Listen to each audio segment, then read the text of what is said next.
Fil-gazzetti tal-Ħadd kienu ppubblikati żewġ stħarriġ tal-opinjoni pubblika bit-tnejn li huma jgħidu li Joseph Muscat kompla jsaħħaħ il-fiduċja u kabbar il-vantaġġ.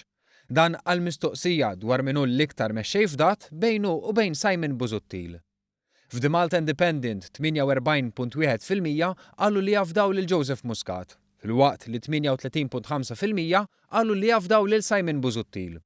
Differenza ta' kważi 10% bejn iż-żewġ mexxejja. L-istħarriġ tal-Malta Today mbagħad jimmarka 5% vantaġġ f'dik li fiduċja għal Joseph Muscat fuq Simon Busuttil. Dan b'fiduċja ta' 41% ta' dawk li wieġbu l-istħarriġ. Żieda ta' 3.2% għal Joseph Muscat fuq l-istħarriġ tal-Ħadd li għadda qabel bdiet il-kampanja elettorali.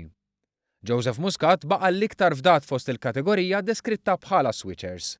Vantaġġ b'saħħtu li l-istħarriġ tal-Malta Today jimmarkah għal madwar 10%. Filwaqt li esperjenza wkoll żieda fost dawk meqjusa bħala votanti tradizzjonalment Laburisti. Meta l-istħarriġ analizza l-partiti, il-Partit Laburista reġa' żamm pożizzjoni b'saħħitha.